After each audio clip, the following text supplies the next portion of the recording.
حضرت محمود غزنوی نے ایک دن فرمایا کہ میں حضرت خضر علیہ السلام کی زیارت کرنا چاہتا ہوں.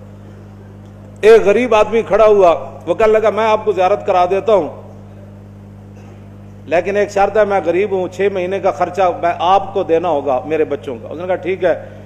6 مہینے کے بعد محمود غزنوی نے اس کو بلایا. ہاں جی, خضر علیہ السلام کی ملاقات کا کوئی وظیفہ مکمل ہوا؟ اس نے کہا جی کچھ وظیفے الٹ ہو گئے, 6 مہینے اور چاہیے. اس نے کہا ٹھیک ہے. سال کے بعد اس کو پھر حضرت محمود غزنوی بلایا. فرمایا ہاں جی خضر علیہ السلام نہ کوئی میری ملاقات کا امکان پیدا ہویا, تسی وظیفے جو کر رہے ہو دریا دے کنارے. انہوں نے کہا جی میں کہاں, خضر علیہ السلام کہاں, میں نے تو آپ کے ساتھ جھوٹ بولا ہے, غریب آدمی تھا تو پیسے میرا روٹی پانی چل گیا 1 سال. تو محمود غزنوی کا مجلس لگی ہوئی تھی, ہزاروں لوگ موجود تھے, غوث بھی تھے, کتب بھی تھے, ابدال بھی تھے, محدث بھی تھے, مفسر بھی تھے. تو اس نے اپنے ایک وزیر کی طرف اشارہ کر کے کہا بتاؤ بھائی جو بادشاہ سے جھوٹ بولے اس کی کیا سزا ہے؟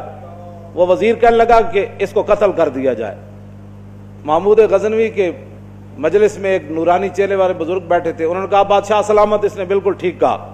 پھر اس نے ایک دوسرے وزیر سے پوچھا, اس نے کہا جی اس کی کیا سزا ہے جس نے بادشاہ سے داؤ بھی لگایا اور جھوٹ بھی بولا؟ اس نے کہا یہ گردن نہ اتاریں, یہ تو پھر جلدی مر جائے گا, اس پر کتے چھوڑے, یہاں تک کہ کتے اسے نوچ نوچ کر کھائیں تاکہ اس کو پتہ چلے بادشاہ سے جھوٹ نہیں بولا جاتا.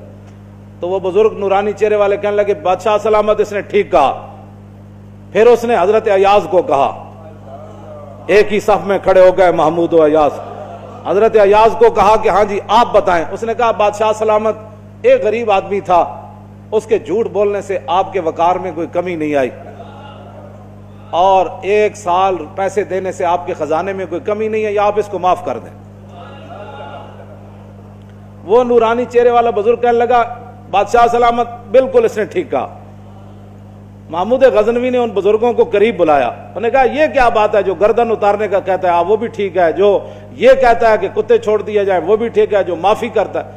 اس نے کہا کہ جس نے کہا نا گردن اتار دو, یہ اس کا خاندان تھا کسائی, تو اس نے اپنے خاندان کا اظہار کیا ہے, گردنیں اتارنے کے عادی ہیں, اور کہا کہ غلطی تو تیری ہے جیسے تو نے ایسے لوگوں کو وزیر بنایا. اس نے کہا جس نے کتوں کا کہا نا کتے چھوڑو, اس کے آباء و اجداد بادشاہوں کے کتے نہلایا کرتے تھے. اس نے اپنے خاندان کا اظہار کیا ہے, اس نے اپنی فطرت اپنے خون کا بتایا ہے, اور کہا کہ رہ گیا ایاز تو یہ سید ہے, اور سید کربلا میں لٹے بھی گئے تو اف نہیں کی, اپنا سودا بیچ کر بازار سونا کر گئے, کون سی بستی بسائی تاجران آل بیت. کیوں جی یہ سید ہے. جب یہ کہا نا یہ سید ہے تو محمود غزنوی کرسی پر کھڑا ہو گیا. وہ کہنے لگا ایاز تو نے آج تک بتایا ہی نہیں میں آل رسول ہوں, اتنا ظلم کیا تو نے بتایا ہی نہیں آج تک.